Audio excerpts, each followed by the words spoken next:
સહજાત્મ સ્વરૂપ પરમ ગુરુ પ્રભો અંતરયામી જીવન જીવનાદીન શરણા તુઈણો છૂતો તુજ દર્શનાદાન દઈ જા ઊંડાંધારેથી પ્રભુ પરમ તેજે તું લઈ જા મહામૃત્યુમાંથી અમૃત સમીપે નાથ લઈ જા પિતા પેલો આગે જગત વિટતો સાગર રહે અને વેગે પાણી સકળ નદીના એ ગમ વહે વહો એવી નિત્ય મુજ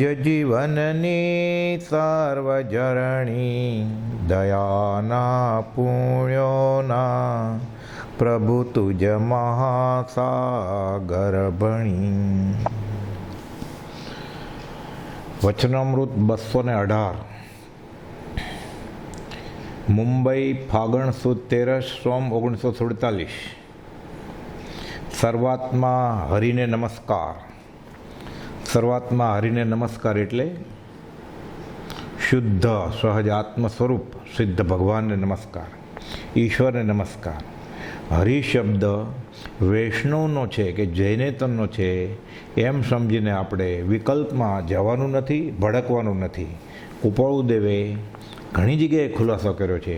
209મા પત્રમાં વ્યવસ્થિત રીતે સમજાય એટલે એક પત્રમાં બધો જ ખુલાસો થઈ ગયો છે કે અમે જ્યારે આવા શબ્દો વાપરીએ. 209મો પત્ર, મહાત્માઓએ ગમે તે નામે અને ગમે તે આકારે એક સતને જ પ્રકાશ્યું છે. સત મૂળ તત્વ, હમણાં એ જ વાત આવશે આ 218મા પત્રમાં. તેનું જ જ્ઞાન કરવા યોગ્ય છે, તે જ પ્રતીત કરવા યોગ્ય છે, તે જ અનુભવ રૂપ છે અને તે જ પરમ પ્રેમે ભજવા યોગ્ય છે. તે પરમ સતની જ અમો અનન્ય પ્રેમે અવિચ્છિન્ન ભક્તિ છે પરાભક્તિ. અને પરાભક્તિની છેવટની હદ આવે એટલે પોતે સતમાં સદ ભળી જાય, આત્મા અને પરમાત્મા એકરૂપ થઈ જાય. પછી લખે છે, આપણે મૂળ તો આ પત્ર એટલે તે પરમ સતને પરમ જ્ઞાન કહો, પરમ પ્રેમ કહો, સચ્ચિદ આનંદ સ્વરૂપ કહો, આત્મા કહો, સર્વાત્મા કહો, એક કહો, અનેક કહો, સર્વરૂપ કહો, એકરૂપ કહો. સત્ય સતત છે અને એવું જે પરમ તત્વ પુરુષોત્તમ, હરિ, સિદ્ધ, ઈશ્વર, નિરંજન, અલખ, પરબ્રહ્મ, પરમાત્મા, પરમેશ્વર અને ભગવત આદિ અનંત નામોએ કહેવાય છે. અમે જ્યારે પરમ તત્વ કહેવાય ઈચ્છી તેવા કોઈ પણ શબ્દમાં બોલીએ, એટલે હરિ લખ્યું હોય કૃપાળુદેવે, ઈશ્વર લખ્યું હોય, ઓમ લખ્યું હોય, તો આપણે એને સિદ્ધ પરમાત્મા પદ સમજવાનું છે. અમે જ્યારે પરમ તત્વ કહેવાય ઈચ્છીએ તેવા કોઈ પણ શબ્દમાં બોલીએ તો તે એ જ છે, બીજું નહીં. એટલે આપણે જૈનેતરનો વિકલ્પ લાવવો નહીં, કેમ કે જૈન શું એ આપણને ખબર નથી, જૈનેતર શું એ પણ આપણને ખબર નથી. આત્મા છૂટો થાય અથવા તો આત્મા જ્ઞાનીના વચનથી, જ્ઞાનીની શ્રદ્ધાથી મનાય છૂટો દેહાદિથી, પછી આ બધું ખબર પડે. એટલે લખે છે, સર્વાત્મા હરિને નમસ્કાર એટલે શુદ્ધ સહજ આત્મપદને, સિદ્ધ ભગવાનને, પરમાત્માને નમસ્કાર. શા માટે નમસ્કાર? વંદે તદગુણ લબ્ધે, બીજી કોઈ ઈચ્છા નહીં. કામ એક, આત્માર્થનું, બીજો નહીં મન રોગ એની પાસે છે એ આપણે મેળવવાનું છે, એટલે નમસ્કાર. સત સત છે, સરળ છે, સુગમ છે, તેની પ્રાપ્તિ સર્વત્ર હોય છે. સત સત એટલે હોવું. અહીંયા સત એટલે પરમેશ્વર પદ, અહીંયા સત એટલે આત્મદર્શન, આત્માની ઓળખાણની વાત છે. પણ સત એટલે હોવું. જળનું પરમાણુ એ સત છે, ચેતન પણ સત છે ને છે જ. એક સમયે હોય એ સર્વ સમય હોય. એટલે સત છે, સરળ છે, સુગમ છે, સર્વત્વ તેની પ્રાપ્તિ હોય છે, બધે મળે. સત હોય તો મળે જ ને, ખાલી મેળવવાનો રસ્તો હોવો જોઈએ. હોવું હોવું હોવું. કુપોદે લખ્યું છે, હોય તેનો નાશ નહીં, નહીં તે નહીં હોય, એક સમય તે સૌ સમય ભેદ અવસ્થા જોઈ. સત છે ને છે જ. એમ અસતે ગીતામાં આ જ વાત કરી છે શ્રી કૃષ્ણે, ના સતો વિદ્યતે ભાવો, ના ભાવો વિદ્યતે સત. હોય એ હોય જ ત્રણેય કાળ, ન હોય તે ત્રણેય કાળ ના હોય. પણ આપણને સામાન્ય બુદ્ધિથી સમજાય નહીં, કેમ કે આપણી દ્રષ્ટિ પર્યાય દ્રષ્ટિ છે. એટલે સત આપણે એમ માનીએ નાશ થઈ ગયું. પર્યાય અંતર થાય છે, જાત્યંતર નથી થતું. એટલે સત સત છે, સરળ છે, સુગમ છે, તેની પ્રાપ્તિ સર્વત્ર હોય છે, બધે જ હોય સત. ઉપનિષદમાં કહેવાય છે, સત્યેન ધારિતી પૃથ્વી, સત્યેન તપતી સૂર્ય, સત્યેન વાયતી વાયુશ્ચ, સર્વે વસ્તુ સત્યેન તિષ્ઠતી. સત ઉપર જ બધું ઊભું છે. સત એટલે છે. કોઈ જગત કરતા, કોઈ આકાશી ભગવાન આ પૃથ્વી ચલાવતો નથી. છે જ. ગોપાલદેવે મોક્ષમાળાના 101મા પાઠમાં પહેલી લાઈનમાં લખ્યું છે, એક ભેદે નિયમ એ જગતનો પ્રવર્તક છે. અધિષ્ઠાન આગળ આવશે હમણાં. સત છે, સરળ છે, સુગમ છે, તેની પ્રાપ્તિ સર્વત્ર હોય છે, બધે જ મળે સત. પાંચમા આરામાં મળે ન મળે અને ચોથા આરામાં મળે એવું નથી. મૂળ સિદ્ધાંત શું છે? રાગ દ્વેષ અને અજ્ઞાની મુખ્ય કર્મની ગ્રંથ થાય નિવૃત્તિ જે હતી તે જ મોક્ષનો પંથ. તો રાગ દ્વેષ જાય તો સત મળે કે નહીં? મોક્ષ એટલે શું? મોક્ષ કયો? નિજ શુદ્ધતા. એની અશુદ્ધતા નીકળી જાય તો શુદ્ધ થાય કે નહીં? એટલે કૃપાળુએ લખ્યું સર્વત્ર તેની પ્રાપ્તિ હોય છે. પછી આગળ લખે છે સત છે, કાળથી તેને બાધા નથી. કાળથી પાંચમા આરામાં ન થાય અને ચોથા આરામાં થાય, શિયાળામાં ન થાય અને ઉનાળામાં થાય એવું હોય. આ સિદ્ધાંત છે, અંતે સિદ્ધ થયેલું સિદ્ધાંત. 7 પંચે 35, એ 35 પછી શિયાળામાં 35 થાય અને ઉનાળામાં 34 કે 36 થાય.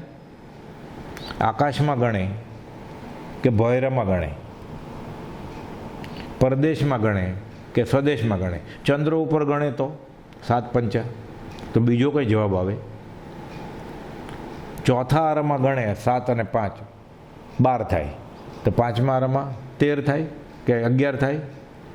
સર્વકાળથી તેને બાધા નથી, સર્વત્ર તેની પ્રાપ્તિઓ છે, ક્ષેત્રથી તેને બાધા નથી. શરત શું છે? રાગદેશ જવા જોઈએ. જે કારણ બંધના તે બંધનો પંથ, તે કારણ છેદક દશા મોક્ષ પંથ ભવંત. જે રસ્તેથી બંધાયો એનાથી ઊંધો ચાલે, નિવૃત્તિ થવાના રસ્તે ચાલે તો છૂટી જાય જીવ. અને કૃપાલદેવની આ તો અનુભવવાણી છે. એટલે મોક્ષ કયો? નિજ શુદ્ધતા. સર્વત્ર તેની પ્રાપ્તિ હોય છે, સત છે, કાળથી તેને બાધા નથી, તે સર્વનું અધિષ્ઠાન છે. અધિષ્ઠાન શબ્દ બહુ માર્મિક છે. વેદાંતમાં જૈનેતરમાં એમ અધિષ્ઠાન એટલે જેમાંથી વસ્તુ પેદા થઈ, જેમાં વસ્તુ રહી અને જેમાં વસ્તુનો નાશ થયો. કંઈ રૂપાંતર કરીને આપણામાં શું છે? જૈન શાસ્ત્રમાં ઉપન્નેવા, વિગન્નેવા, દુવેવા, ઉત્પાદ, વ્યય અને ધ્રુવ. પર્યાયનો ઉત્પન્ન થાય, પર્યાય અમુક રૂપ લઈને ટકી રહે અને પર્યાય પછી એ પર્યાયનો નાશ થાય. ત્રિપદી ઉત્પાદ, વ્યય ને ધ્રુવ. ઉપન્નેવા, વિગન્નેવા, દુવેવા એટલે અધિષ્ઠાન. હકીકતમાં મૂળ તો અધિષ્ઠાન શું છે? ચેતન, આત્મા છે. અને નક્કી કોણ કરે છે? એક ભેદી નિયમ એ જગતનો પ્રવર્તક છે. કર્મને લીધે બધું થાય છે. કૃપાલદેવે આત્મસિદ્ધિના સિદ્ધાંતમાં સમજાવેલું છે કે જે કારણ બંધના તે બંધનો પંથ, તે કારણ છેદક દશા મોક્ષ પંથ ભવંત. આ તો છૂટાની વાત કરી. અને અહીંયા અધિષ્ઠાનની વાતમાં કર્મ કરે, કર્મનો લીધે જીવ અલગ અલગ જગ્યાએ ફર્યા કરે. શુભ કરે ફળ ભોગવે દેવાગતિમાં, અશુભ કરે પછી ન કરે તે શુભાશુભ છેદતા. તો ન કરે એનું ફળ છે, શુભ કરે એનું ફળ છે, અશુભ કરે એનું ફળ છે, ન કરે તેમ નિવૃત્તિ સફળતા એનું ફળ છે. એટલે અધિષ્ઠાન એટલે આત્મા પોતે જ મોક્ષે પોતાને લઈ જાય, આત્મા પોતે જ નરકે લઈ જાય. મન એવ મનુષ્યાણામ કારણ બંધ મોક્ષ્યો. પોતાના ભાવ વિભાવ એને ભટકવાનું કારણ છે, એ વિભાવમાંથી સ્વભાવમાં આવે તો એને છૂટવાનું કારણ છે. એટલે આ જ નિયમ છે, આ સર્વનું અધિષ્ઠાન છે. વાણીથી અકથ્ય છે, આ કહી શકાય એમ નથી, આ અનુભવની વાત છે. એટલે તેની પ્રાપ્તિ હોય છે, પણ તે મળે છે કુપાલદેવનો તો અનુભવ છે. કઈ નર પંચમ કાલ મેં દેખી વસ્તુ અભંગ, એ નહીં એ કલ્પના, એ નહીં વિભંગ. આ કંઈ વિપરીત જ્ઞાન, વિભંગ જ્ઞાન, મિથ્યા જ્ઞાનથી અમે વાત નથી કરતા. કઈ નર પંચમ કાલ મેં દેખી વસ્તુ અભંગ, અનુભવવાણીની વાત છે. એટલે તેની પ્રાપ્તિ હોય છે અને તે પ્રાપ્તિનો ઉપાય છે. જે રસ્તે બંધાયો એનાથી ઊંધો ચાલે એ છૂટવાનો રસ્તો. ગમે તે સંપ્રદાય દર્શનના મહાત્માનો લક્ષ્ય એક સતત છે. ગોપાલદેવે ભાવના બોધમાં પહેલા જ પાઠમાં લખેલું છે કે સર્વ ધર્મોમાં મુક્તિને શ્રેષ્ઠ માની છે.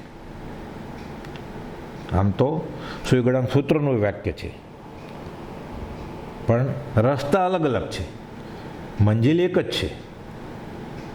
ઘાટ ઘડ્યા પછી નામરૂપ જૂજવા, અંતે તો હેમનું હેમ હોય. સોનાનું કડું કરે, સોનાની વીંટી કરે, સોનાનો ચેઇન કરે, પણ મૂળ દ્રવ્ય મૂળ વસ્તુ શું છે? સોનું જ છે. એટલે બહારથી દેખાય છે અલગ અલગ ભેદ, હકીકતમાં ભેદ છે જ નહીં જ્ઞાનીની દૃષ્ટિએ.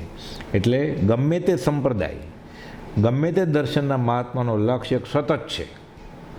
જેટલું જેટલું જે સંપ્રદાયને, જે સંતને, જે દર્શનના મહાત્માને સમજાણું એ પ્રમાણે એને પ્રવર્પણ કર્યું, પણ લક્ષ્ય તો છૂટવાનો જ છે. એ લક્ષ્ય એક સતત છે. વાણીથી અકથ્ય હોવાથી મૂંગાની શ્રેણે સમજાયું છે. એટલે વક્તવ્ય હોય વક્તવ્ય હોય, અવક્તવ્ય હોય અવક્તવ્ય જ હોય. એટલે પછી અનુમાનથી સમજાવવું પડે, પ્રમાણથી સમજાવે, છેલ્લે અનુભવ થાય ત્યારે એને હાશકારો થાય બેફાટ. એટલે મૂંગાની શ્રેણે સમજાયું છે. પણ કુપોલે લખ્યું છે સર્વ મહાત્માનો લક્ષ્ય છૂટવા માટેનો જ પ્રયત્ન છે. કોઈને થોડું સમજાણું, કોઈને વધારે સમજાણું, કોઈને પૂર્ણ સમજાણું. વિતરાગ દર્શન એ પૂર્ણ છે, પરિપૂર્ણ છે. પણ કુપોલે લખ્યું છે 795 પાનામાં આભ્યંતર પરિણામ અવલોકન આત્મન પહેલીમાં કે દ્રષ્ટિવિષ ગયા પછી ગમે તે શાસ્ત્ર, ગમે તે સ્થળ, ગમે તે વચન, ગમે તે અક્ષર પ્રાય અહિતનું કારણ થતું નથી એને. કેમ કે બધા દર્શનના મહાત્માનો લક્ષ્ય તો સતત છે, પણ વાણીથી અકથ્ય હોવાથી અને સમજાવવાની શૈલી અલગ અલગ હોવાથી થોડો બહારથી ભેદ દેખાય છે, જેથી તેઓના કથનમાં કંઈ ભેદ લાગે છે. વાસ્તવિક રીતે ભેદ નથી, સતની જ વાત કરે છે. એટલે ભેદ છે જ નહીં. લિંગ અને ભેદો જે વર્તના રે, દ્રવ્ય દેશ કાળ આદિ ભેદ, પણ જ્ઞાનાદિની જે શુદ્ધતા રે તે ત્રણેય કાળ અભેદ, એમાં ભેદ છે જ નહીં. અને એ ભેદ માને છે એટલે મતાંતર ઊભા થાય છે, અને મત હોય ત્યાં સત હોય નહીં.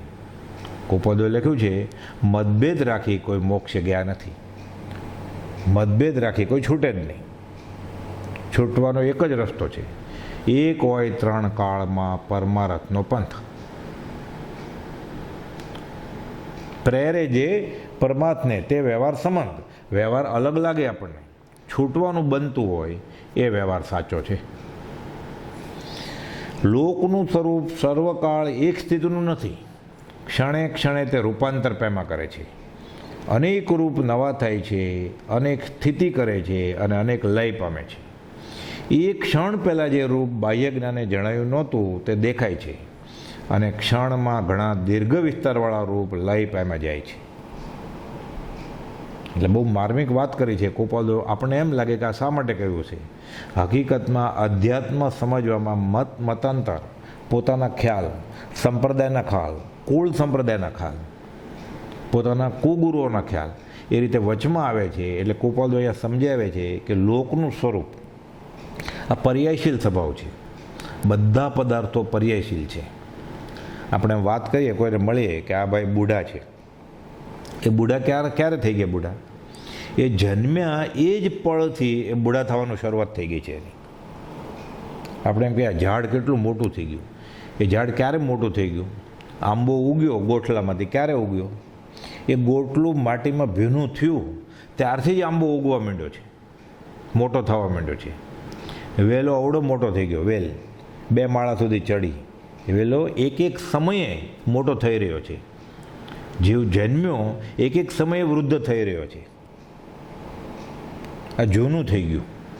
જૂનું ક્યારે થઈ ગયું? આજે જૂનું થઈ ગયું, 5 વર્ષ પછી જૂનું થઈ ગયું, 30 વર્ષ પછી જૂનું થઈ ગયું.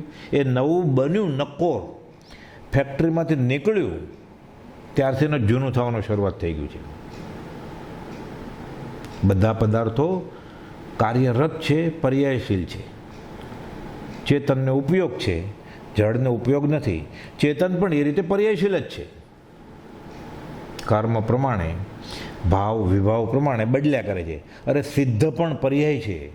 મૂળ દ્રવ્ય શુદ્ધ આત્મા છે. સિદ્ધ પદ જે છે એ પણ પર્યાયશીલ છે. કેમ કે સમયની વાત જાણી દેખી રહ્યા હોય તો આખા લોકને જે દેખી રહ્યા છે, એક સમયે જે જ્ઞાન હોય એ બીજા સમયે તો જ્ઞાનમાં અલગ જ દેખાવાનું હોય.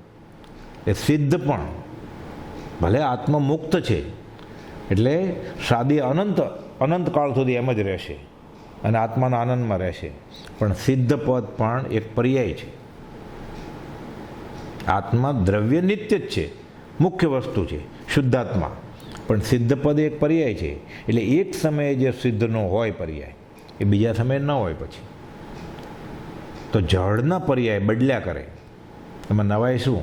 તો શરીર એ જળ છે, તો જળના પર્યાય બદલ્યા કરે. એ જન્મ્યો એટલે બૂઢો થવાનું શરૂ થઈ ગયું હતું. એ જન્મ્યો ત્યારથી એના વાળ ધીરે ધીરે ધોળા થઈ જવાનું શરૂ થઈ ગયેલું. એ જન્મ્યો ત્યારથી એને ચામડીને કરતલી પડવાનું શરૂ થઈ ગયેલું. દેખાતી નહોતી, એટલી સૂક્ષ્મ છે કે એનું બૂઢા થવાની ક્રિયા જણાતી નહોતી. પણ શરૂ તો જન્મે ત્યારે જ થઈ ગઈ છે. હવે આ દ્રવ્ય દ્રષ્ટિથી જોવા જાય ને આ સમજાઈ જાય પછી એને હર્ષશોક ન થાય અને મૂળ વસ્તુ પકડાય પછી. એટલે કહે છે લોકનું સ્વરૂપ સર્વકાળ એક સ્થિતિનું નથી. ક્ષણે ક્ષણે તે રૂપાંતર પામ્યા કરે છે. આપણે સવારે ઉઠીએ અને સૂર્ય જોઈએ, સૂરજ ઉગે પૂર્વ દિશામાં, પછી ધીરે ધીરે ધીરે ધીરે મધ્યાહનમાં એ ઉપર આવે અને પછી સૂર્યાસ્ત વખતે આખું પશ્ચિમમાં વયો જાય. આવે છે 9 કરોડ માઇલ ભાનું દૂર. અહીંયાથી 9 કરોડ માઇલ દૂર સૂર્ય છે પૃથ્વીથી. એટલે આની ત્રિજ્યા એટલે રેડિયસ. પછી એ રેડિયસ આમે ફરે, અડધું ફરે, આખું સરકમફરસ એટલે પરિઘ. પૂર્વમાં ઉગે અને પશ્ચિમમાં આથમે એટલે 22 સપ્તમાંશ 22/7 આપણે કહીએ ને 2πr એટલે પરિઘ ગણવા બેસીએ તો 22 સપ્તમાંશ ગુણ્યા 2 ગુણ્યા એની ત્રિજ્યા, એનો અડધો ભાગ, અર્ધ પરિઘ. કેટલા? અડધા દિવસમાં સૂર્યોદય સવારે 6:30 વાગે થયો અને સૂર્યાસ્ત સાંજે 6:30 વાગે થયો. 12 કલાકમાં એ કેટલું ચાલ્યું? 9 કરોડ તો ખાલી માઇલ, 9 કરોડ માઇલ ખાલી ત્રિજ્યા રેડિયસ છે એની. એનો પરિઘ કેટલો થાય? 9 કરોડ ગુણ્યા 2 ગુણ્યા 22 સપ્તમાંશ એટલા કરોડ માઇલ. દેખાય છે આપણને કે ક્યારે ક્યાં ગયો? એક સમયે એ ચાલી રહ્યો છે પૂર્વમાંથી પશ્ચિમમાં. એટલે લોકનું સ્વરૂપ સર્વકાળ એક સ્થિતિનું નથી. એટલે સવારે વાત કરી હોય કે સૂર્ય વિશે, તો સાંજે પછી સૂર્ય વિશે વાત બદલી જાય ને. તો કે તમે સવારે આમ કહેતા હતા ને હવે આમ કહો છો, ખોટું કહો છો. એ ખોટું છે. જ્ઞાનીની વાત આપણી બુદ્ધિમાં ન બેસે, અલ્પ બુદ્ધિમાં, એટલે આપણને એ સમજાય નહીં. એટલે આમાં આવે છે લોકનું સ્વરૂપ સર્વકાળ એક સ્થિતિનું નથી. ક્ષણે ક્ષણે તે રૂપાંતર પામ્યા કરે છે. અનેક રૂપ નવા થાય છે. ધરતીકંપ થાય, આખા ગામના ગામ જમીનમાં ઉલટી જાય. કચ્છમાં ધરતીકંપ થયેલો થોડા વર્ષો પહેલાં, આખા દેરાસર ને બધું અંદર વયું જાય. રશિયામાં ધરતીકંપ થયેલો, આર્મેનિયા નામનું આખું ગામ જ અંદર વયું ગયેલું. આખા રૂપ નવા થઈ જાય. એટલે અનેક રૂપ નવા થાય છે, અનેક સ્થિતિ કરે છે અને અનેક લય પામે છે. નવું રૂપ પેદા થાય એટલે નવું બન્યું નથી, પર્યાય રૂપાંતર થાય. પાણી ઠરી જાય તો બરફ થાય, બરફનો ગરમ થાય તો પાણી થાય, પાણી પછી ગરમ થાય, દરિયાનું પાણી વરાળ થાય, વરાળનું વાદળું બંધાય, વાદળાનો વરસાદ વરસે, વરસાદનું પાણી જમીન ઉપર પડે, એ પાણી નદીમાં જાય, નદીમાંથી દરિયામાં જાય, દરિયામાંથી પાછું ગરમ થાય, વરાળ થાય, સર્ક્યુલેશન ચાલુ જ રહે. કંઈ નવું ઉત્પન્ન થતું નથી, જો છે એનો કંઈ નાશ થતો નથી, રૂપાંતર થયા કરે છે. ગાય ઘાસ ખાય, દૂધ આપે, પછી ઘાસ ખાય એટલે પોદળા થાય, પોદળા જમીનમાં થાય, ખાતર તરીકે કામ આવે, ખાતર પાછું ઘાસ ઉગે, પાછું ગાય ખાય, સર્ક્યુલેશન ચાલુ રહે. એમાં જીવ, આપણે જે કહીએ છીએ આત્મા, એક જગ્યાએથી બીજી જગ્યાએ આવે, કર્મ પ્રમાણે સાથે એનું શરીર બને, માણસનું શરીર બને, પશુનું બને, જે યોનિમાં ગયો હોય, ગધેડો થાય, કૂતરાનું બને, ઘોડાનું બને, બિલાડીનું બને, રૂપાંતર થઈ જાય, આયુષ પૂરું થાય. એ પંચમહાભૂતમાંથી મળેલું શરીર પંચમહાભૂતમાં જાય, આત્મા બીજે વયો જાય, આ જગ્યા છોડીને બીજું ઘર પસંદ કરે. નાશ થયો જ નથી. શરીર બનેલું પૃથ્વી, વાયુ, અગ્નિ, આકાશ અને પાણી. આપણે જેને મરણ કહીએ છીએ ત્યારે આ પંચમહાભૂતમાંથી બનેલી વસ્તુ, પંચમહાભૂતનો પાછું સળગાવી દો, મળી જાય. એમાં પાણીનો ભાગ હોય એની વરાળ થઈ જાય, બધી ધાતુ હોય, લોખંડ, કેલ્શિયમ, ફોસ્ફરસ, આયન જમીનમાં જાય, કાર્બન પાછું જમીનમાં એનું ખાતર થાય, ઘઉં ઉગે, ચોખા ઉગે, ઘાસ ઉગે, શાક ઉગે, પાછો ખાય. પંચમહાભૂતમાંથી પંચમહાભૂત નવું બને, સંયોગી દ્રવ્ય છે. એટલે શરીર બન્યું ચેતન દ્રવ્ય, તે સંચરે ક્યાંકથી, એ દેવગતિમાંથી આવે, તિર્યંજ ગતિમાંથી આવે, મનુષ્યની ગતિમાંથી આવે, નરકમાંથી આવે. એટલે ચેતન એક જગ્યાએથી બીજી જગ્યાએથી આવ્યો. આ જળની જે પરમાણુ હતા એ પણ એક જગ્યાએથી બીજી જગ્યાએ આવ્યા. નવું કાંઈ બન્યું જ નથી.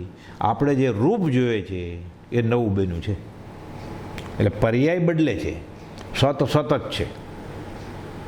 એ ચેતન આત્મા ઘોડામાં હતો, ગધેડામાં હતો, માણસમાં હતો, દેવમાં હતો કે નારકીમાં હતો.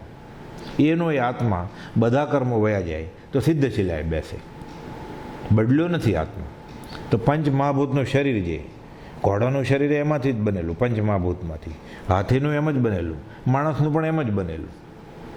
અમુક આકાર થાય કર્મ પ્રમાણે એને માણસ કહીએ, અમુક આકાર થાય એને વાંદરો કહીએ. એ કાર્બન શરીર નક્કી કરે કર્મ પ્રમાણે. એટલે આખું વિશ્વ પેટી પેક છે, 14 રાજલોક. એક પણ પરમાણુ નવું આવતું નથી, એક પણ પરમાણુ નાશ થતો નથી.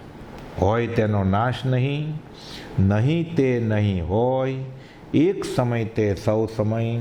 ભેદ અવસ્થા જોઈએ તો નક્કી કોણ કરે છે? એક ભેદે નિયમ એ જગતનો પ્રવર્તક છે, અધિષ્ઠાન. એ આત્મામાંથી વસ્તુ ઉત્પન્ન થઈ, પાછી એમાં રહી, પછી સમાઈ ગઈ. આત્માની સત્તા વડે આ બધું થાય, ઇન્દ્રિયોનો ઉપયોગ ને બધું, પણ મૂળ વસ્તુ તો એમને એમ જ છે. ખાલી એને આ કર્મ પ્રમાણે આકાર બદલે છે. એટલે લોકનું સ્વરૂપ સર્વકાળ એક સ્થિતિનું નથી. ક્ષણે ક્ષણે તે રૂપાંતર પામ્યા કરે છે, અનેક રૂપ નવા થાય છે, અનેક સ્થિતિ કરે છે અને અનેક લય પામે છે. એ ક્ષણ પહેલાં જે રૂપ બાહ્ય જ્ઞાને જણાયું નહોતું તે દેખાય છે. બરોબર તડકો હોય, ચોમાસાનો સમય હોય, વાદળા ગાજે, ચડે આકાશમાં મેઘ, સૂર્ય ઢંકાઈ જાય, અંધારું થઈ જાય ને ધોધમાર વરસાદ વરસે, જાણે રાત થઈ ગઈ છે. 2 કલાક વરસાદ વરસે, જળબંબાકાર કરી નાખે, વાદળા વિખરાઈ જાય, સૂરજનો પ્રકાશ દેખાય તો પાછું અંધારું વયું જાય. એટલે એક સમય પહેલાં જે જણાયું નહોતું, બાહ્ય જ્ઞાને જણાયું નહોતું તે દેખાય. બાહ્ય જ્ઞાને ઇન્દ્રિયોથી એવું લાગે બદલી ગયું. અંતર્જ્ઞાનથી ખબર પડે કે આ રૂપ બદલ્યું છે, પર્યાય બદલ્યું છે, મૂળ વસ્તુ એની એ જ છે. દ્રવ્ય દ્રષ્ટિ જોવે તો એ સોનાની બંગડી થાય તો એ સોનું માટી જ છે, પરમાણુ જ છે. ચેન પણ એ જ છે, વીંટી પણ એ જ છે, બ્રેસલેટ પણ એ જ છે. એટલે જ્ઞાનીને મન એ સોનું છે, આપણે મન એ વીંટી, બ્રેસલેટ, ચેન, કડું છે. અને દ્રવ્ય દ્રષ્ટિથી નથી જોવાતું એટલે પર્યાય દ્રષ્ટિમાં જીવ ભૂલાવો પામે છે અને ભટકે છે ભવસાગરમાં. અને પછી એ ભૂલાવામાં એ રાગ અને દ્વેષ કરે છે. એ ક્ષણ પહેલાં જે રૂપ બાહ્ય જ્ઞાને જણાવ્યું નહોતું તે દેખાય છે. ક્ષણમાં ઘણા દીર્ઘ વિસ્તારવાળા રૂપ લય પામે જાય છે. મહાત્માના વિદ્યમાને વર્તું લોકનું સ્વરૂપ અજ્ઞાનીના અનુગ્રહને અર્થે કંઈ રૂપાંતરપૂર્વક કહ્યું જાય છે. એટલે જ્ઞાની જ્યારે એ સમયે વાત કરે ત્યારે સામેવાળા જીવને સમાધાન થઈ જાય અને વહેલો વહેલો છૂટે એ જ લક્ષ્ય હોય છે જ્ઞાનીનો. પોતે સાચા હોય છે કે ખોટા હોય છે એ વાત નથી હોતી. એને તરવું છે, એને સામેવાળાને તારવો છે. સમય માત્રના અનવકાશે સમસ્ત લોક સ્વરૂપસ્તો, બસ આ જ ભાવ છે જ્ઞાનીનો. 430માં લખ્યું ને કૃપાળદેવે કે બધા વહેલા વહેલા છૂટે. એટલે જ્ઞાનીના મહાત્માના વિદ્યમાને વર્તું લોકનું સ્વરૂપ અજ્ઞાનીના અનુગ્રહને અર્થે કંઈ રૂપાંતરપૂર્વક કહ્યું જાય છે. પણ સર્વકાળ જેની એક સ્થિતિ નથી એવું એ રૂપ સત નહીં હોવાથી ગમે તે રૂપે વર્ણવી તે કાળે ભ્રાંતિ ટાળી છે. ત્યારે એ પ્રમાણે વાત કરવી પડે. દેશકાળ પ્રમાણે ભગવાન પાર્શ્વનાથે 4 વ્રત હતા સર્વસંગ પરિત્યાગી સાધુ માટે. ઘર છોડવાનું હતું એટલે બ્રહ્મચર્ય હોય જ ને એમાં. હવે કાળક્રમે ભગવાન મહાવીરે 5 વ્રત નાખ્યા. ખબર પડી કે આ કાળના જીવો વાંકા અને જડ બુદ્ધિવાળા છે. વંક જડાઈ પછીમાં ઉત્તરાધન સૂત્રમાં પાઠ છે. વંક જડાઈ પછીમાં કે આ કાળના જીવો વાંકા અને જડ બુદ્ધિના થશે એટલે એ વકીલ થશે. એમાંથી બારી કાઢશે નિયમમાંથી કે તમે ઘર છોડવાની વાત કરી છે અપરિગ્રહ, સ્ત્રી છોડવાની ક્યાં વાત કરી છે. એટલે 4માંથી 5 વ્રત કર્યા. પણ જ્ઞાનીને સાચા સાધકને મુમુક્ષુને આમાં કદાગ્રહ ન હોય. કેશી સ્વામી તો ભગવાન પાર્શ્વનાથની પરંપરાના સાધુ હતા અને ગૌતમ ગણધર તો ભગવાન મહાવીરની પરંપરા હતા. સિનિયર કોણ? જૈનમાં શું છે, જે પહેલાં દીક્ષિત થયા હોય એ સિનિયોરિટી કહેવાય, સિનિયર કહેવાય. તો પણ બંને ગૌતમ ગણધર અને કેશી સ્વામી વચ્ચે સંવાદ રચાય છે, શાસ્ત્રમાં છે. અને કેશી સ્વામીને ખબર પડી કે ગૌતમ ગણધર જે 5 વ્રતની વાત કરે છે ભગવાન મહાવીરે બોધ્યા એ બરાબર છે, તસ્તી કરે છે. અને પોતે સિનિયર હોવા છતાં ગૌતમ ગણધર પાસેથી 5 વ્રત અંગીકાર કરે છે કે જો આ કલ્યાણનું કારણ હોય તો સાચો સાધક, સાચો મુમુક્ષુ કદાગ્રહ રાખતા નથી. મારે છૂટવું છે, હું કહું છું એ સાચું નહીં, સાચું હોય એ મારું, મારું એ સાચું નહીં, સાચું હોય એ મારું, એ પકડી લેવું છે નહીં. આ કર્યું એવું. એટલે કહે છે કે જે અજ્ઞાનીના અનુગ્રહ અર્થે કંઈ રૂપાંતરપૂર્વક કહ્યું જાય છે ત્યારે એની સામે એવા જીવ બેઠા હતા. એટલે 4 વ્રત કયા ભગવાન પાર્શ્વનાથે. ભગવાન મહાવીરને લાગ્યું કે આ જીવોને બાંધવા માટે 5 વ્રતની જરૂર છે, નહીં તો ઘર છોડીને પણ પાછો પ્રપંચ કરશે. એટલે અજ્ઞાનીના અનુગ્રહને અર્થે કંઈ રૂપાંતર કર્યું જાય છે. વાત એની એ જ છે કે જીવને આરમ સમારમ વિષય કશાય સંસારથી છૂટવાનું છે. પણ સર્વકાળ જેની એક સ્થિતિ નથી એવું રૂપ સત નહીં હોવાથી ગમે તે રૂપે વર્ણી ભ્રાંતિ ટાળી છે. એટલે જ્ઞાની એને સમાધાન કરાવડાવે. જો નિયમથી વાત કરવા જાય તો સામેવાળો સમજે નહીં. ભગવાન મહાવીર પાસે શ્રેણિક રાજા જાય છે કે ભગવાન મારી કઈ ગતિ? ભગવાન મારી કહેતા જ નથી. તો કે ના મને કયો છે? તો કહ્યું કે તારી નરક ગતિ છે. શ્રેણિક રાજા, હું તમારો ભક્ત, પરમ ભક્ત, મારે નરક ગતિ હોય? મારે ટાળવી છે. તો કર્મો બાંધ્યા હોય એ બધાને ભોગવવા જ પડે. તો કે ના, તમે ઉપાય બતાવો. ભગવાન મહાવીર ઉપાય બતાવે છે. હવે કર્મ નિકાચિત બાંધી લીધેલા એ ટાળે? તો ખોટું બોલ્યા? ખોટા નહીં. શ્રેણિક રાજાને સમાધાન થાય એમ નહોતું. એટલે અજ્ઞાનીના અનુગ્રહને અર્થે કંઈ રૂપાંતરપૂર્વક કહ્યું જાય છે. એટલે ભગવાન મહાવીર શું કહે છે કે શ્રેણિક રાજાને કહે છે કે જો તારે નારકનું આયુષ્ય ફેડી નાખવું હોય હમણાં, તો પુણ્યાશ્રાવકની સામાયિકનું પુણ્ય લે આવ. કાં તો એમ કર, એક નાનું સરખું વ્રત પાળ, કાં તો તારી રાણી જે છે તારા દરબારમાં જે દાસી છે કપિલા, એની પાસે દાન કરાવ. કે હજી એક ઉપાય છે, કાળ સૌરિક કાળિયો કશાય છે જે તારા ગામમાં, એક દિવસ પાડા ન મારે, હિંસા ન કરે, આવું કર. આ તો ચારેય ઉપાય સાવ સહેલા છે. શ્રેણિક રાજા કે કોઈ પણ કરી નાખો. એ તો હોંશે હોંશે ઉપડ્યા કે નરક ટળતી હોય તો આ તો સાવ ભગવાન મહાવીરે સહેલા ઉપાય બતાવ્યા. એટલે પુણ્યાશ્રાવક આગળ જાય છે. પુણ્યાશ્રાવક સામાયિકમાં બેઠા હોય છે. એટલે થોડી વાર બેઠા, સામાયિક પતિ એટલે કહે છે અતિથિ સત્કાર કરીને, તો કે હું સામાયિકનું ફળ લેવા આવ્યો છું. તો કે સામાયિક તો જે કરે એને ફળ મળે, તમને કેવી રીતે હું આપી શકું? તો કે મને ભગવાન મહાવીરે મોકલ્યો છે. તો બરાબર, પુણ્યાશ્રાવક કહે છે. પણ તે પૂછ્યું છે ભગવાનને કે કેટલો એનું કેટલો ખર્ચો થાય, કેટલી કિંમત ચૂકવવી પડે? તો કે ના. તો કે તમે માગો એ આપો. પુણ્યાશ્રાવકને કહે છે. તો કે એમ કર, તું ભગવાન મહાવીરને પૂછ્યા કે એની કિંમત શું છે, મને મંજૂર છે. પુણ્યાશ્રાવક કે ફરી વાર જાય છે પૂછવા માટે.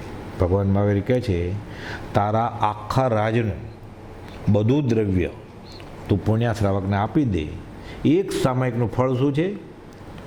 દેવલોક.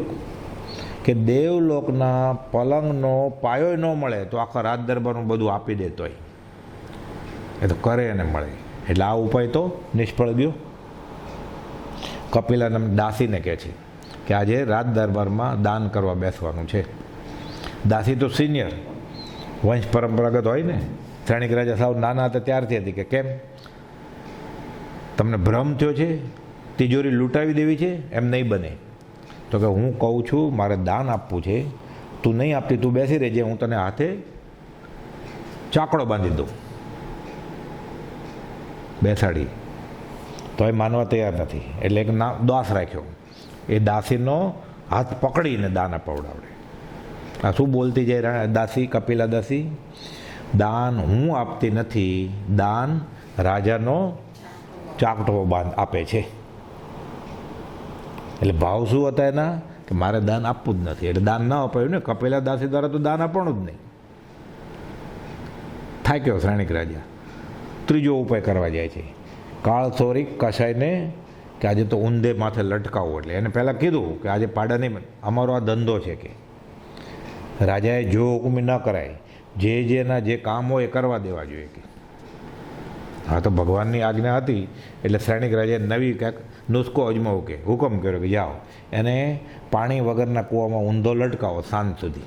એટલે આજના દિવસે સૂર્યોદયથી સૂર્યાસ્ત સુધીમાં એ એક પણ પાડો મારે નહીં. લટકાયો ઊંધો, સૂકી રેતી હોય તળીએ કૂવાને, ત્યાં લીટોડા કરે. એક પાડો માર્યો, બે પાડો મારે, ગણે. સાંજ થઈ એટલી તો કેટલા 15-20 મારી નાખ્યા એને ભાવથી. એટલે આ ઉપાય ન થયો. છેલ્લે વ્રત લેવાનું વાત શ્રેણિક રાજાની શાસ્ત્ર વાત આવે છે ને, વ્રત લઈ જ ન શકે એવું હતું એની શ્રદ્ધા ગજબ હતી. વ્રત નહીં, પચકાણ નહીં ત્યાગ વસ્તુ કોઈનો, મહાપદ્મ તીર્થંકર થશે. શ્રેણિક ઠાણંગ જોઈ લો, શ્રદ્ધા તો એટલી ઊંચી હતી પણ વ્રત લઈ શકે એમ નહોતા. એટલે નાનામાં નાનું વ્રત એને માટે લેવું બહુ કઠિન હતું. એ પ્રકારના કર્મ હોય, અંતરાય હોય. એટલે પહેલાંના જમાનામાં રાજા દિશાએ જાય, એટલે દૂર જંગલમાં દિશાએ ગયા ઠલ્લે, અને બાવળના ઝાડ નીચે બેઠા. તે ઉપરથી બોર પડ્યું, મોઢામાં મૂકી દીધું, વ્રત તૂટી ગયું. એણે નિયમ લીધેલો કે આજે મોઢું ખોલવું જ નહીં, બોર ન ખાવું. મુકાઈ ગયું મોઢામાં. શ્રેણિક રાજાને ખબર પડી ગઈ કે મારા કર્મ જે મેં બાંધી લીધા છે નિકાજી, તે ટળે એમ નથી. આવો જ દાખલો જૈનેતરમાંય છે. ગૌતમ બુદ્ધ સાથે બનેલો છે. કિશા ગૌતમી નામની, ગૌતમ બુદ્ધની અનુયાયી, એટલે એના પંથમાં એનો નાનું બાળક ગુજરી ગયું. એટલે માથા પછાડે છે. એટલે આડોશી પાડોશી કહે છે ભગવાન બુદ્ધ આગળ જા, એ બધાના દુઃખ હરે છે. એટલે મળદું ખંભે નાખીને જાય છે ગૌતમ બુદ્ધ પાસે, કિશા ગૌતમી, કે ભગવાન મારે આ અણધારી આફત આવી ગઈ છે, અને મારી ભેરે થાવ, આ છોકરાને જીવતદાન આપો. હવે ગૌતમ બુદ્ધ ત્યારે એને એમ કે એ છોકરો જીવે નહીં હમણાં, તો બાઈ માથા પછાડીને મરી જાય. સમાધાન કેવી રીતે કરવું એને? ન્યાયની વાત તો શું હતી કે મરેલો માણસ ફરી વાર જીવતો થાય નહીં. એ કહે છે આને ન્યાય કામ નહીં આવે, આને સમાધાન કરીએ. એટલે કહે છે જા જીવ તો કરી દઉં, ખાલી ચપટી રાય લઈ આવ. એટલે બાઈ તો ઉપડી કે ચપટી રાયમાં શું વાંધો, મળદું નાખીને ખભે. તો કે અહીંયા આવ. ક્યાંથી લાવીશ? જેને ઘરે કોઈ પણ શખ્સ મૃત્યુ ન પામ્યા હોય એને ઘરેથી લઈ આવજો ચપટી રાય. એટલે ગઈ પહેલે ઘરે કે ચપટી રાય આપો ને. તો કે આપું. શું કરવું? તો કે મારો છોકરો ભગવાને કહ્યું છે જીવતો થાય. લેવા ગયા. તો કે પણ એમ સાંભળો કે વાત, તમારા ઘરમાં કોઈનું મરણ થયું છે? તે બાઈ કહે છે અમારા સાસરા ગુજરી ગયા 6 મહિના પહેલાં. બીજા ઘરે જાય છે કે અમારા સાસુ ગુજરી ગયા. ત્રીજા ઘરે જાય છે. એમ એક કોઈ ઘર એવું ન મળ્યું કે જેના કુળમાં કોઈનું મરણ જ ન થયું હોય. બાઈ તો મળદું ફેરવી અને અડધું ફરી ગામ થાકી ગઈ, લોથપોથ થઈ ગઈ, પણ સાથે સાથે સમજી ગઈ કે મરણ એ ઘરનો નિયમ છે. એટલે આ છોકરું મર્યું એ મારે સ્વીકારે જ છૂટકો. પછી ગૌતમ બુદ્ધ પાસે જાતી જ નથી, એ સમજી ગઈ પછી રસ્તામાં જ કે મરણ એ તો ઘરનો નિયમ છે. એટલે સમાધાન થઈ ગયું એને. એટલે જ્ઞાનીઓ સમાધાન કરે છે, ન્યાય કરતા નથી. ન્યાય કરવા જાય તો ઊંધું પડે ઘણીવાર. સામે અજ્ઞાની જીવ હોય, બાળ જીવ હોય. આવી જ વાત કૃપાલદેવ સાથે બનેલી છે. કૃપાલદેવને કોઈ પૂછ્યું પૃથ્વી ગોળ કે સપાટ? જવાબ તો શું હોય, કાં ગોળ કાં સપાટ. પણ ગોળ કે તો પછી વિચાર જ પાછો, સોપારી જેવી ગોળ, લાડવા જેવી ગોળ કે થાળી જેવી ગોળ? કેવી ગોળ? વિકલ્પ થાત, અને વિકલ્પમાં ને વિકલ્પમાં મૂળ વસ્તુ ચૂકી જાત. એટલે કૃપાલદેવ કહે છે પૃથ્વી ગોળ હોય તો તને ફાયદો કે સપાટ હોય તો તને ફાયદો? મોક્ષે જવામાં સાચો પુરુષાર્થ તું કરી તો પૃથ્વી ગોળ હશે તોય આડી નહીં આવે, સપાટ હોય તો આડી નહીં આવે. આડી આવે? એટલે ભાઈનું સમાધાન થઈ ગયું કે આમાં માથું ખોતરવાની જરૂર નથી, અને આપણે અધ્યાત્મમાં આગળ વધવા માટે સાચા પુરુષાર્થની જરૂર છે. આવું જ બીજા કોઈ પૂછેલું મેરુ પર્વત કેટલો લાંબો? કોઈ બોલે કે તારે કોન્ટ્રાક્ટ લેવો છે મેરુ પર્વતનો? કેમ કે એક આ કહેત કુપાલદેવ એને આપત કે આટલો લાંબો, તો કહે મેં ફલાણી જગ્યાએ આમ વાંચ્યું છે. શું ફાયદો થાય એને અધ્યાત્મમાં? જે બિન પ્રયોજનભૂત છે એ જાણીને શું કામ? એટલે જ્ઞાની સમાધાન કરે છે, ન્યાય કરતા નથી. આવા ઘણા દાખલા છે શાસ્ત્રમાં. એટલે કહે છે કે એ સમયે રૂપ સર્વકાળ જેની એક સ્થિતિ નથી એવું એ રૂપ સત નહીં હોવાથી ગમે તે રૂપે વર્ણવી છે તે કાળે ભ્રાંતિ ટાળી છે, અને એને લીધે સર્વત્ર એ સ્વરૂપ હોય જ એમ નથી એમ સમજાય છે. એટલે રૂપ બદલે પણ કરે. કહો ગંગા, કહો સુર નદીજી, વસ્તુ ફરે નહીં છે, મૂળ વસ્તુ એક જ છે, પર્યાય બદલ્યું હોય.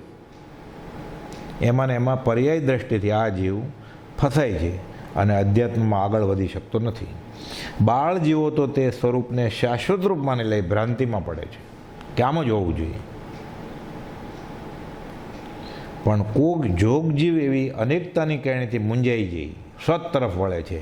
હવે જે સાચો જિજ્ઞાસુ છે એને શરૂઆતમાં તો મૂંઝવણ થાય છે કે સાચું શું માનવું. અમુક શાસ્ત્રમાં આમ લખ્યું છે, અમુક શાસ્ત્રમાં આમ લખ્યું છે. રાત્રે ખાય તો પાપ લાગે. અમુક દર્શનવાળા કે રાત્રે જ ખાવાનું, આખો રમજાન મહિનો દિવસે ખાવાનું જ નહીં. તો કંદ ખાઈને જીવવાનું, ઉપવાસ કરવાના, કે કંદ ખાવાના જ નહીં.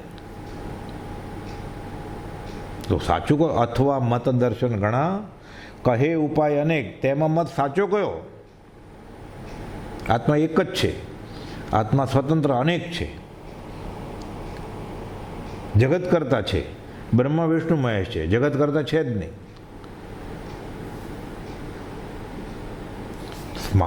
આવી અનેકતાની કેણીથી સાચો સાધક હોય છે, મુમુક્ષુ મૂંઝાઈ જાય છે અને સત તરફ વળે છે કે ભ્રાંતિમાં પડે છે કે મારે માનવું કોનું. એટલે આવું જેનું સ્વરૂપ સર્વકાળ જેની એક સ્થિતિ નહીં એવું એ રૂપ સત નહીં હોવાથી ગમે તે રૂપે વર્ણવી છે તે કાળે તેની ભ્રાંતિ ટાળી છે. એટલે એ ભ્રાંતિ ટાળવા માટે જ્ઞાની એ સમયે એ જીવને એક ક્ષેત્રે અમુક વસ્તુ કરે. જ્ઞાની કોઈને ઉપવાસ કરવાનું કહે, કોઈને વાંચવાનું કહે, કોઈને માળા કરવાનું કહે, કોઈને પાકું કરવાનું કહે, કોઈને દાન કરવાનું કહે, કોઈને ઘર છોડી દેવાનું કહે, ત્યાગ લેવાનું કહે, કોઈને ત્યાગ લેવાની ના પણ પાડે. કુપાલદેવ કેટલાને ના પાડેલી, તૈયાર ન હોય અને ત્યાગ લે એટલે બે બગડે. એટલે જ્ઞાની નક્કી કરે. એટલે સર્વકાળ જેની એક સ્થિતિ નથી એવું રૂપ સત નહીં હોવાથી ગમે તે રૂપે વર્ણવી છે અને તે કાળે ભ્રાંતિ ટાળી છે અને એને લીધે સર્વત્ર એ સ્વરૂપ હોય જ એમ નથી એમ સમજાય છે. બાળ જીવતો તે સ્વરૂપને શાશ્વત રૂપ માની લઈ ભ્રાંતિમાં પડે છે, પણ કોઈક જોગ જીવ એવી અનેકતાની કેરણીથી મૂંઝાઈ જાય સત તરફ વળે છે. કે આટલા બધા ઓપિનિયન છે, આટલા બધા મત અભિપ્રાય છે, તમારે માનવું શું સાચું? ચાલો ને જે જાણતો હોય સત એની આગળ જાય, એ અશાંત થઈ ગયો છે, પછી એવી જગ્યાએ જાય સાચા સંત મળે અને શાંતિ પમાય, ખબર પડી જાય કે એ ઠરી જવા જેવું છે. એટલે કોઈ જોગ જીવ એવી અનેકતાની કેરણીથી મૂંઝાઈ જાય સત તરફ વળે છે. ઘણું કરીને સર્વમુમુક્ષો એમ જ માર્ગ પામ્યા છે કે હું મારી બુદ્ધિથી નિર્ણય કરી શકું એમ નથી, તો જે સત જેણે જાણ્યું છે એની પાસે જાઓ. અને સાચો જિજ્ઞાસુ હોય, સાચો મુમુક્ષુ હોય એટલે મુમુક્ષુના નેત્રો સત્પુરુષને ઓળખી લે, એને એ જ મળે, એના તાળામાં ચાવી બેસી જાય. અને જે મુમુક્ષુ ન હોય અને જે એમ જ ગયો હોય, જે કાળક્ષેપ કરવા માટે ગયો હોય, જે ભૌતિક માટે ગયો હોય, જેને વિષય કશે નથી છોડવા, જેને ધર્મ કરવો નથી, ધર્મિષ્ઠ કેવડાવવું છે, એને પછી એવા જ મળી જાય. એટલે પ્રભુશ્રી કહેતા જૈસે કો મિલા તૈસા, તૈસે કો મિલા તાય, તીનો મિલકે પપોડી બજાય, પછી એવું થાય. એટલે ઘણું કરીને સર્વમુમુક્ષુ એમ જ માર્ગ પામ્યા છે. ભ્રાંતિનું જ રૂપ એવું આ જગત વારંવાર વર્ણવાનો મોટા પુરુષનો એ જ ઉદ્દેશ છે કે તે સ્વરૂપનો વિચાર કરતા પ્રાણી ભ્રાંતિ પામે કે ખરું શું. હવે 14 રાત લોકોનું શાસ્ત્રમાં વર્ણન, નરકના પાથડા, દેવ ગતિ બધી અલગ અલગ, લોકનું સ્વરૂપ, જંબુદ્વીપ, મહાવિદેય, ઘાતકી ખંડ, એ વાંચે પછી ખબર પડે કે આ બધું આ કેમ પાર પમાય. આ તો બધું ભ્રાંતિ જ છે કે વારંવાર આ જગત વર્ણાયું છે મોટા પુરુષે. એનો ઉદ્દેશ એ જ છે કે તે સ્વરૂપનો વિચાર કરતાં પ્રાણી ભ્રાંતિ પામે કે ખરું શું. એની બુદ્ધિમાં બેસે નહીં. 500 જોજોનું શરીર, કેટલી ઊંચાઈ, કેટલું આયુષ્ય, 84 લાખ પૂર્વનું આયુષ્ય, આ બધું એને સમજાય કેમ? પછી એ વિચારે કે જવા દો, આ બધું જ્ઞાની જ્યારે સમજાવશે ત્યારે સમજાશે, અત્યારે હું ઠરી જાઉં. કે આ ભ્રાંતિનું જ રૂપ એવું આ જગત વારંવાર વર્ણવાનો મોટા પુરુષનો એ જ ઉદ્દેશ છે કે તે સ્વરૂપનો વિચાર કરતા પ્રાણી ભ્રાંતિ પામે કે આમાં ખરું શું. આમ અનેક પ્રકારે કહ્યું છે, તેમાં શું માનવું અને મને શું કલ્યાણકારક. એમ વિચારતા વિચારતા એને એક ભ્રાંતિનો વિષય જાણી જ્યાંથી સતની પ્રાપ્તિ થાય છે, જ્યાંથી સતની પ્રાપ્તિ હોય છે એવા સંતના શરણ વગર છૂટકો નથી એમ સમજી તે શોધી શરણાપન થઈ સત પામી સતરૂપ હોય છે. જેવા નરને સેવીએ તેવી દે ફળપત, વંદે તદગુણ લબ્ધયે, એવા સતરૂપ પુરુષને પામીને સત પોતે પામી જાય, સત બની જાય છે પછી. એટલે કહે છે કે સતની પ્રાપ્તિ ત્યાંથી જ હોય કે જ્યાંથી સતની પ્રાપ્તિ હોય છે એવા સંતના શરણ વગર છૂટકો નથી. સંતને શરણે જા એમ સમજી તે શોધી એની શોધ કરે. શોધે સદગુરુ યોગ, એટલે શોધે સદગુરુનો યોગ અને મળી ગયા પછી શોધન કરે, અંતરશોધન કરે. શરણાપન થઈ સત પામી સતરૂપ હોય છે. કેટલી વારથી જૈનની બાહ્યશૈલી જોતા અમે તીર્થંકરને સંપૂર્ણ જ્ઞાન હોય એમ કહેતા ભ્રાંતિમાં પડીએ છીએ. કુપાલદેવે જૈન શાસનની અત્યારની દુર્દશા જોઈને આ કટાક્ષમાં લખ્યું છે કે આનો અર્થ એવો છે કે જૈનની અંતરશૈલી બીજી જોઈએ, કારણ કે અધિષ્ઠાન વગર આ જગતને વર્ણવ્યું છે અને તે વર્ણન અનેક પ્રાણીઓ વિચક્ષણ આચાર્યોને પણ ભ્રાંતિનું કારણ છે. અત્યારે જેને જૈન ધર્મ કહેવાય છે એ જૈન ધર્મ અને મૂળ તીર્થંકરનો જે વિતરાગનો માર્ગ છે, અરહતનો નિર્ગ્રંથનો માર્ગ છે, એ નક્કી અલગ હોવો જોઈએ. જો અત્યારે માનવા જઈએ કે જૈનની આ બાહ્ય શૈલી છે એ જ જૈન ધર્મ છે, એટલે કોપાદો લખે છે તો ભ્રાંતિમાં પડીએ કે ખરેખર અત્યારે લોકો કરે છે એ જૈન ધર્મ હોય તો એ જૈન ધર્મના અધિષ્ઠાતા ભગવાન તીર્થંકર સંપૂર્ણ જ્ઞાન હોય. જો આ જૈનનો અત્યારે જે જૈનની બાહ્ય શૈલીથી જૈન ધર્મ ગણાય છે, જે જૈન કહેવાતા જૈન લોકો કરે છે, એ તીર્થંકરનો માર્ગ હોય તો તીર્થંકરને સંપૂર્ણ જ્ઞાન હોય એમ કહેતા ભ્રાંતિમાં પડીએ એવું છે. તીર્થંકર તો સંપૂર્ણ પુરુષ છે, તો એનો અર્થ એમ કે અત્યારે ભ્રાંતિ પડે છે એવું કરે છે. આ એનો અર્થ એમ કે જે અત્યારે બાહ્ય શૈલીથી જૈન ધર્મ કહેવાય છે એ જૈન ધર્મ છે જ નહીં. એ કુળનો માર્ગ છે, એ મૂળ માર્ગ છે જ નહીં. એટલે કે છે જૈનની બાહ્ય શૈલી જોતા તો અમે તીર્થંકરને સંપૂર્ણ જ્ઞાન એમ કહેતા ભ્રાંતિમાં પડીએ છીએ. હવે એકેન્દ્રિય જીવની રક્ષા કરવાની વાત હોય, ઉકાળેલું પાણી પીવાની વાત હોય, યત્નાની વાત હોય, અને મોટા દિવસોમાં મંદિરમાં આખી રાત રોશની ઝગઝગે, દીવાઓ બળે, અને આ જ જૈન ધર્મ હોય તો તીર્થંકરને સંપૂર્ણ જ્ઞાન હોય એમ કહેતા ભ્રાંતિમાં પડીએ ગોપાલદેવ કે. પણ આ તીર્થંકરે આમ કહ્યું જ નથી. એટલે જે ધર્મને નામે આ ક્રિયા કરે છે બાહ્ય શૈલીથી, આ જૈન ધર્મનું રૂપ નથી, આ મૂળ માર્ગ નથી.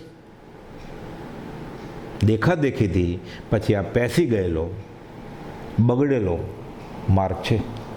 એટલે કહે છે આનો અર્થ એવો છે કે જૈનની અંતરશૈલી બીજી જ જોઈએ, કારણ કે અધિષ્ઠાન વગર આ જગતને વર્ણવ્યું છે.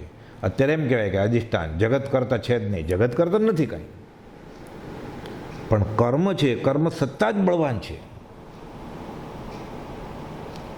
જે પ્રમાણે કર્મ બાંધ્યા હોય એ પ્રમાણે જીવનું ભવિષ્ય નક્કી થાય. અને સાસા ક્રિયા એ આયા ફલવતી, એ શુભ કરે તો ફળ મળે, એ અશુભ કરે તો ફળ મળે, એ કંઈ ન કરે નિવૃત્તિ તો એનું ફળ મળે છૂટવાનું. એટલે એક ભેદ નિયમ એ જગતનો કરતા છે, આત્મા જ પોતે જ.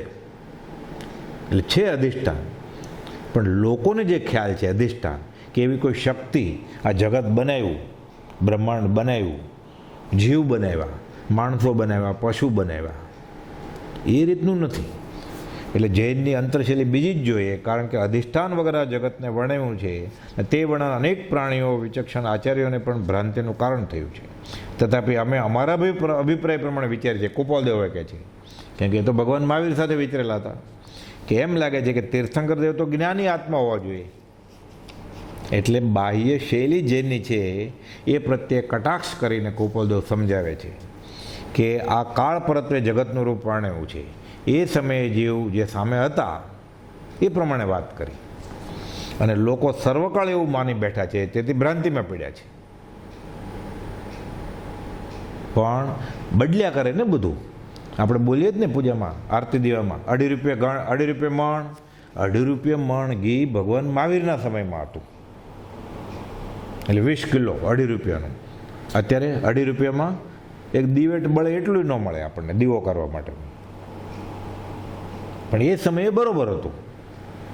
એટલે પણ તીર્થંકર દેવ તો જ્ઞાની આત્માઓ જોઈએ. તે કાળ પરત્વે જગતનું રૂપ વર્ણવ્યું છે, એટલે જ્ઞાનીએ સમાધાન કર્યું હોય, એ ન્યાયની વાત ન હોય. એટલે જીવ આગળ વધે અધ્યાત્મમાં એ પ્રમાણે એને જવાબ આપ્યો. ત્યારે હવે અજ્ઞાની જીવ એ જૂનું પકડી રાખે અને એમ જ હોય, એને સિદ્ધાંત સમજી રાખે કે આમ જ હોય, આ કાળમાં આમ ન હોય. પણ એ તો એ કાળની વાત કરી છે ત્યારે, એ જીવને સમજાવવા માટે. પછી આગળ કેવી રીતે વધે અધ્યાત્મમાં? એટલે આપણે કોનો દાખલો લેવો જોઈએ? આપણે કોને માનવા જોઈએ? વર્તમાનમાં જે જ્ઞાની હોય, વર્તમાનમાં પ્રત્યક્ષ ન હોય તો આસનભૂત જ્ઞાની, જે નજીકના ભૂતકાળમાં થઈ ગયા હોય એવા જ્ઞાનીનો આશરો લેવો જોઈએ. મકોડાની લાંબી લાઈન હોય કે ગળ્યું ઢોળણું હોય, ગળપણ, એટલે આખા મકોડા કીડી જાતી હોય બધી. છેલ્લો મકોડો કઈ લાઈન પકડે? કોની પાછળ જાય? એની આગળ હોય એની પાછળ. એ કોની પાછળ જાય? એની આગળ હોય. પહેલો મકોડો તો ક્યાં છે? પહેલે માળે, બીજે માળ સુધી, ત્યાં જે ગળપણ ઢોળાણું છે ત્યાં. હવે એ તો એને દેખાતોય નથી. એટલે આપણે ઋષભનાથ ભગવાનને પકડવા જાય વિતરાગના માર્ગ માટે કે ઋષભનાથ ભગવાન પહેલાં તો અનંત ચોવીસી થઈ ગઈ, તો એમાં અનંત ચોવીસીમાં જે પહેલો જીવ હશે મોક્ષે ગયો હશે. ગોપાલદેવ પૂછ્યું છે ને, પહેલો જીવ કોણ મોક્ષે ગયો હશે? એને પકડીએ તો પાર પમાય. એટલે છેલ્લા જે હોય એને પકડી લઈએ આપણે તો મંજિલે પહોંચી જાય. એટલે કહે છે કે સર્વકાળ એવું માની બેઠા છે, જેથી ભ્રાંતિમાં પડ્યા છે, ગમે તેમ હો, પણ આ કાળમાં જૈનમાં તીર્થંકરના માર્ગને જાણવાની આકાંક્ષાવાળો પ્રાણી થવો દુર્લભ સંભવે છે. આ તીર્થંકરનો વિતરાગનો મૂળ માર્ગ જાણવાની ઈચ્છાવાળો જીવ દુર્લભ છે, એમ ગોપાલદેવ 100 વર્ષ પહેલાંની વાત છે. આ 150 વર્ષ પહેલાં, 125 વર્ષ પહેલાંની. તો અત્યારની ક્યાં વાત કરવી?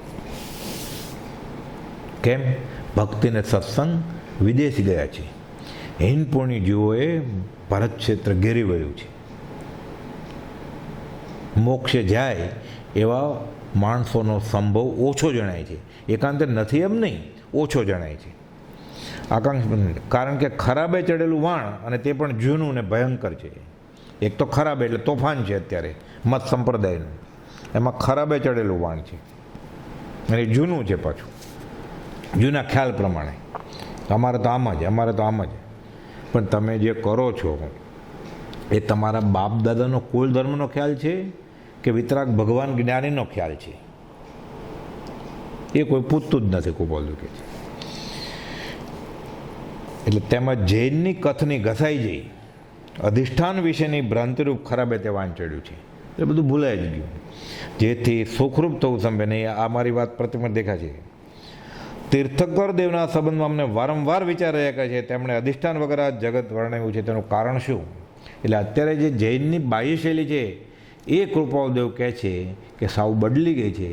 મૂળ વાત વિતરાગની તો અલગ જ હતી, એમને તો અનુભવ છે ભગવાન મહાવીર સામે હતા. એટલે તેનું કારણ શું? અને પછી ઘણી બધી એવી રીતે વાત કરીને સમજાવે છે. પછી કહે છે કે તીર્થંકરને તો અમે મોટા પુરુષ માનીએ છીએ. સામેવાળાને સમજાવવા માટે ગોપાલદેવ મનોમંથનવાળી વાત કરે છે, અને પછી કહે છે કે તીર્થંકરને અમે તો મોટા પુરુષ માનીએ છીએ, તેને નમસ્કાર કરીએ છીએ, તેના અપૂર્વ ગુણ ઉપર અમારી પરમ ભક્તિ છે, હોય જ ને. અને તેથી અમે ધારીએ છીએ કે અધિષ્ઠાન તો તેમણે જાણેલું, પણ લોકોએ પરંપરાએ માર્ગની ભૂલથી લય કરી નાખ્યું.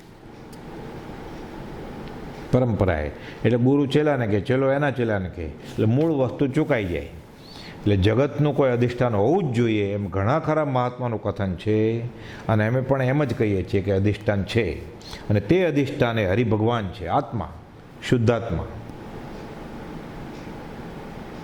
વેદાંતમાં, વૈષ્ણવમાં એમ કહેવાય છે આ જગતની લીલા, લીલા ઉદય પ્રયોગ, શ્રી કૃષ્ણની લીલા એક રૂપકથી વર્ણવ્યું છે. જેને ફરી ફરી હૃદય દેશમાં જોઈએ છે. અધિષ્ઠાન વિશે તેમજ ઉપલા કથન વિશે સમાગમે અધિક સત્કથા થશે. સૌભાગભાઈને ગોપાલદેવ લખે છે, કેમ કે ડુંગરસિંહ ગોશીલેને આવું બધું શાસ્ત્રની વાત કાઢીને જૈનેતરની, જૈનની કે અધિષ્ઠાનનું અહીંયા વર્ણન નથી, વિષય કશાય જાય તો આત્મા છૂટો થાય એ વર્ણન છે કે નહીં? એટલે ઉપદેશબોધની વાત કરો, સિદ્ધાંત બધાની મળે સમજાઈ જશે. એટલે લેખમાં અત્યારે આવી શકશે નહીં. પછી કહે છે જનક વિદેહી સંસારમાં રહે છે તો વિદેહી રહી શકાય, જોકે મોટું આશ્ચર્ય છે, રાજ કરે પણ વિદેહી દશાવાળા, મહા વિકટ છે, તથાપિ પરમ જ્ઞાનમાં જ જેનો આત્મા તદાકાર છે. પોતાના અનુભવ છે ને, અવિકલ સમાધિનું ધ્યાન એક ક્ષણ પણ મળતું નથી 329માં પત્રમાં. એટલે પરમ જ્ઞાનમાં જ જેનો આત્મા તદાકાર છે, તેને જેમ રહે છે તેમ રહ્યું જાય છે, એ વિદેહી દશા તરીકે રહી શકે છે. આ પોતે ગોપાલદેવ જનક વિદેહીનો દાખલો આપી પોતાની અનુભવવાણીની વાત કરે છે.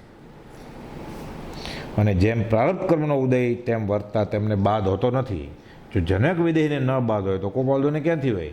જનક વિદેહીને તો માથે અષ્ટાવક્ર ગુરુ હતા, ગોપાલદેવનું બળ ચડિયાતું હતું, એ પોતે એકલા જ હતા, માથે આ હવે કોઈ નહોતું, એને જરૂર નહોતી. દેહ સહિતનું જેનું અહમપણું મટી ગયું છે, એ વાતે મહાભાગ્યનો દેહ પણ આત્મભાવે જ જાણે વર્તો હતો.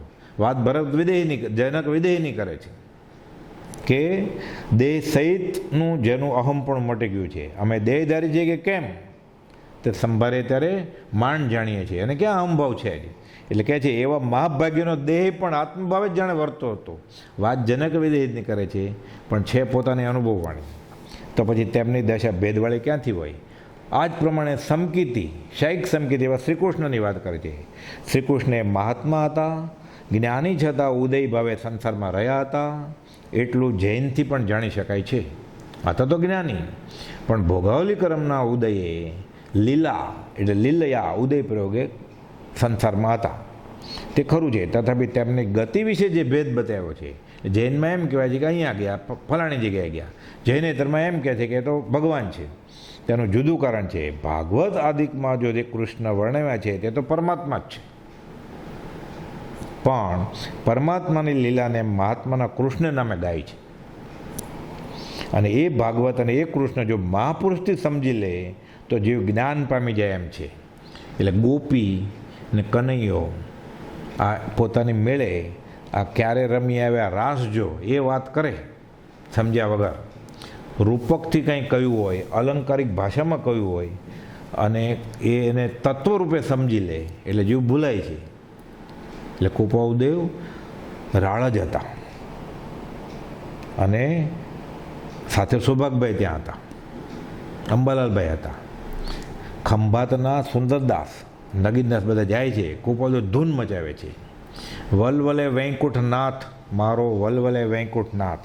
પછી કહે છે એટલે સૌભાગભાઈની સાથે ધૂનમાં હોય છે, વૈરાગની ઉત્કૃષ્ટ સંવેગ નિર્વેદ આત્મા અનુભવ થાય પછી કે વલવલે વૈકુંઠનાથ મને મારશે મારી માત, મને જાવા દે આણી વાર ગોપી, તારી માનીશ હું ઉપકાર, બહુ ઉપકાર માનીશ તારો.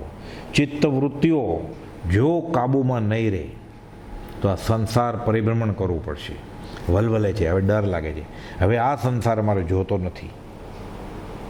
એટલે સત્પુરુષની ચિત્તવૃત્તિ એ ગોપી છે અને વૈકુંઠનાથ કનૈયો શ્રીકૃષ્ણ એ સહજ આત્મ સ્વરૂપ છે. હવે રૂપકથી ન સમજાય, ઉદય પ્રયોગ ન સમજાય.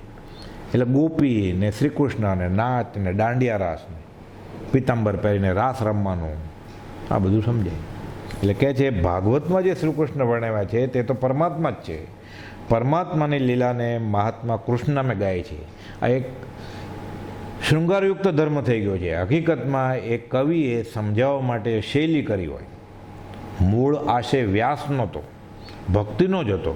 કોપોદે લખ્યું છે મહાત્મા વ્યાસ આત્મદર્શન પામ્યા છતાં આનંદ સંપન્ન નહોતા થયા.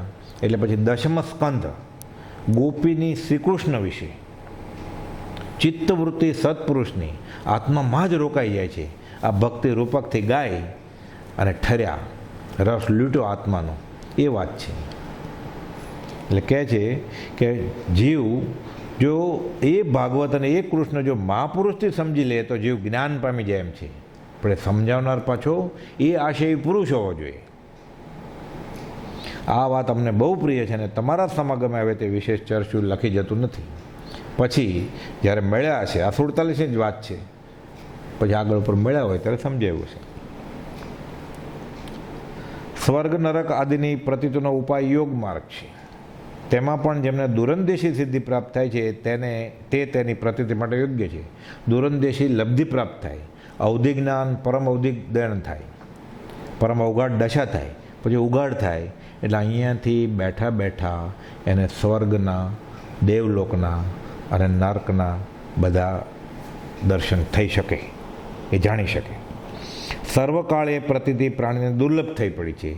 જ્ઞાન માર્ગમાં એ વિશેષ વાત વર્ણવી પણ તે બધા છે જરૂર. હવે જેને જ્ઞાન આત્માનો અનુભવ થઈ ગયો છે એને પછી આવા યોગ માર્ગની જરૂર રહેતી નથી. કેમ કે એને અનુભવ થઈ ગયો એટલે આત્મા વિશે, આત્માની નિત્યતા વિશે, પૂર્વભવ વિશે એને પૂછવાનું રહેતું નથી. પણ જેને આત્મજ્ઞાન નથી થયું, આત્માનો અનુભવ નથી થયો, એને આ યોગ માર્ગ અપેક્ષાએ મદદનું કારણ હોય છે. એટલે કોપાલદેવે લખ્યું છે કે અમારે સૌભાગભાઈને એક પત્રમાં લખ્યું છે કે આ યોગના, અષ્ટાંગ યોગના ચમત્કાર એ ખોટું નથી. કુંડલીની જાગરણ એ બધું ખોટું નથી. બ્રહ્મચક્ર જાગૃત થાય અને પછી સ્થિરતા આવે, સુધારસ પકડાય, બધું સાચું છે. પણ માથે અનુભવી કોઈ હોય તો, અને જેને આત્માનો અનુભવ થઈ ગયો છે એને પછી આ યોગ માર્ગની, આ તો સાધન છે, એની જરૂર શું? નિસરણી ચડી ગયા પછી નિસરણીની જરૂર ક્યાં છે?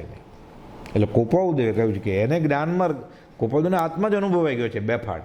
એટલે કુપાઉદેવે બહુ વાત આ યોગ માર્ગની કરી નથી અને કહ્યું છે જ્ઞાન માર્ગમાં એ વાત વિશેષ વર્ણવી નથી, પણ તે બધા છે જરૂર. મોક્ષ જેટલે સ્થળે બતાવ્યો છે તે સત્ય છે. જે જ્ઞાનીએ ખોટું છે જ નહીં. છૂટવા માટે કહ્યું છે. સર્વ ધર્મમાં મુક્તિને શ્રેષ્ઠ કહી છે. જેટલું સમજાય એટલું કહ્યું, પણ એકાંતે 100% ખોટું છે એમ નહીં. એટલે મોક્ષ જેટલે સ્થળે બતાવ્યો છે તે સત્ય છે. કર્મથી, ભ્રાંતિથી અથવા માયાથી છૂટવું તે મોક્ષ છે. કર્મથી, ભ્રાંતિથી, માયાથી છૂટ મોક્ષ છે. આ મોક્ષની શબ્દ વ્યાખ્યા થઈ. સ્વ સ્વભાવરૂપ અનુભવ આવે, સમ્યક દર્શન થાય એટલે આત્મા અનુભવાય એટલે સ્વ સ્વભાવરૂપ મોક્ષ થાય. આ ભાવની વાત. અને મન વચન કાયના યોગ બધા છોડી અને સિદ્ધિશિલાએ બેસે, આ દ્રવ્ય વ્યાખ્યા થઈ. દ્રવ્યથી પણ સાચું તો શું? ભાવથી. કેવળ નિત સ્વભાવનું અખંડ વર્તે જ્ઞાન કહીએ કેવળ જ્ઞાન. તે બસ આ કેવળ જ્ઞાન, આ શુદ્ધાત્મા, આ જ મોક્ષ. અને ઈચ્છે છે જે જોગીજન અનંત સુખ સ્વરૂપ, મૂળ શુદ્ધ તે આત્મપદ સહયોગી જીન સ્વરૂપ. આની જ ઈચ્છા હોય જ્ઞાનીને. ઉપર જવાનું ને, ઉપર તો જવાનું જ છે. તો પછી આત્મા અનુભવાઈ ગયો. એટલે કુપાઉદેવે 377માં તો લખ્યું છે વાસ્તવ્ય તો અજ્ઞાનથી અજ્ઞાન નિવૃત્ત થયું ત્યારથી જ્ઞાની મુક્ત જ છે. એનો મોક્ષ થઈ જ ગયો તો. એટલે કુપાઉદેવે લખ્યું ને મોક્ષ હથેળીમાં છે, ઈશત પ્રાગ ભારા, પર ત્યાર પછી મોક્ષમાં જ છે જ્ઞાની. જ્ઞાનીને અહીંયા આત્મા અનુભવાઈ ગયો એટલે આત્મામાં જે જ્ઞાની છે એ મોક્ષમાં જ છે ને. એટલે મોક્ષનું સુખ ક્ષેત્રને અવલંબીને નથી, ક્ષેત્ર આશ્રય નથી. ત્યાં જાય તો મોક્ષનું સુખ મળે એમ નથી. અહીંયા એ મોક્ષ સ્વરૂપ થઈ જાય, શુદ્ધાત્મા થઈ જાય, અહીંયા એ આનંદ અનુભવે. એ સુખ એ ત્યાં અનંતકાળ સુધી ભોગવશે પછી. એટલે ક્ષેત્ર આશ્રય સુખ નથી આ. અહીંયા થઈ જાય મોક્ષ પછી ત્યાં જવાય. ત્યાં જઈને મોક્ષ થવાનું નથી. અહીંયા છૂટી જાય પછી ત્યાં જવાનું છે. એટલે લખે છે આ તો મોક્ષની શબ્દ વ્યાખ્યા છે, પણ સાચી તો બંધ ભાવથી મુક્ત થયો 6 પદના પત્રમાં. મોક્ષ શું છે?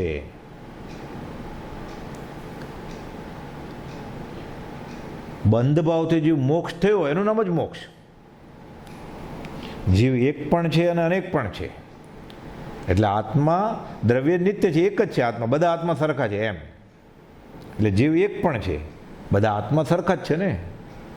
સર્વ જીવ છે સિદ્ધ થવું, પણ જે સમજે તે થાય. બધા આત્માને જ્ઞાન લક્ષણ, ચૈતન્ય લક્ષણનો ગુણ છે. અને વેદાંતમાં એમ કહે છે કે એક આત્મા છે લઠ્ઠો, બધા જીવો એના ટુકડા છે. મોક્ષ થઈ જાય એટલે પાછું એ તેજમાં તેજ બળી જાય. આત્મા બળી એ લઠ્ઠામાં બળી જશે. એટલે એક જ આત્મા છે, એના બધા પીસીસ ટુકડા છે. મોક્ષ થાય એટલે પાછા બધા બળી જશે.